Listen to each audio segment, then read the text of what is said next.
نحمده ونصلي على رسوله الكريم اما بعد فاعوذ بالله من الشيطان الرجيم بسم الله الرحمن الرحيم رب اشرح لي صدري ويسر لي امري واحلل عقدة من لساني يفقهوا قولي۔ پھر اسی طرح اللہ سبحانہ وتعالیٰ کی صفات الحی القیوم کا ذکر ہے، یہ بھی بہت زبردست صفات ہیں اور ان میں اللہ سبحانہ وتعالیٰ کا اسم اعظم ہے جس کو پڑھنے سے دعائیں قبول ہوتی ہیں۔ اسی لیے ہم دیکھتے ہیں کہ بدر کے موقع پر جب حالات بہت تنگ تھے تو نبی صلی اللہ علیہ وسلم نے کن اسماء کو پکار کر دعا کی تھی؟ یا حی یا قیوم برحمتک استغیث۔ حضرت انس کہتے ہیں میں نبی صلی اللہ علیہ وسلم کے ساتھ تھا کہ ایک آدمی نے دعا کی اور کہا یا بدیع السماوات یا حی یا قیوم انی اسألک، اے آسمان کو عدم سے وجود میں لانے والے، اے زندہ، اے قائم رہنے والے، میں تجھ سے سوال کرتا ہوں، یعنی میں تجھ سے مانگتا ہوں اپنی ضرورت کی چیز۔ تو آپ نے فرمایا کیا تمہیں معلوم ہے کہ اس نے کس چیز کے ساتھ دعا کی؟ قسم اس کی جس کے ہاتھ میں میری جان ہے، اس نے اللہ کو اس نام کے ساتھ پکارا ہے کہ جب اس نام کے ساتھ اللہ کو پکارا جاتا ہے تو وہ دعا قبول کرتا ہے۔ تو آپ چاہتے ہیں کہ آپ کی دعائیں قبول ہوں تو یہ تینوں نام اپنے ریمائنڈرز میں لکھ لیجئے۔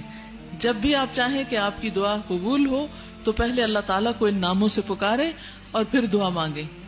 قیامت کے دن جب لوگ جنت میں چلے جائیں گے تو جمعے کے دن اللہ تعالیٰ اعلیٰ علیین سے اپنی کرسی پر نزول فرمائیں گے، پھر اللہ تعالیٰ کرسی کو نور کے ممبروں سے گھیر دیں گے، یعنی کرسی کے ارد گرد کیا ہوں گے؟ نور کے ممبر، نبی آئیں گے یہاں تک کہ اس پر بیٹھ جائیں گے نور کے ممبروں پر، پھر اللہ تعالیٰ ممبروں کو کرسیوں سے گھیریں گے، صدیق اور شہداء آئیں گے یہاں تک کہ وہ ان پر بیٹھ جائیں گے، پھر اللہ تعالیٰ اپنی کرسی پر چڑھیں گے، اس کے ساتھ شہداء اور صدیق بھی چڑھیں گے۔ یعنی اللہ سبحانہ وتعالیٰ قیامت کے دن اپنے بندوں سے جس طرح ملاقات کریں گے اس کا ذکر یہاں کیا گیا ہے۔ صحیح الترغیب والترہیب کی حدیث ہے۔ وَهُوَ الْعَلِيُّ الْعَظِيمُ، اور وہ بلند ہے، بہت عظیم ہے، اور حقیقت یہ ہے کہ اللہ سے بڑی کوئی بھی چیز نہیں، اس لیے ہمیں اللہ تعالیٰ کے ناموں کے ساتھ دعا مانگتے ہوئے خصوصاً تسبیح کرنی چاہیے۔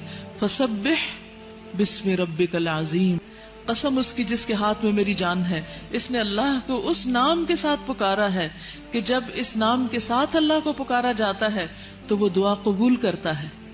تو آپ چاہتے ہیں کہ آپ کی دعائیں قبول ہوں تو یہ تینوں نام اپنے ریمائنڈرز میں لکھ لیجئے۔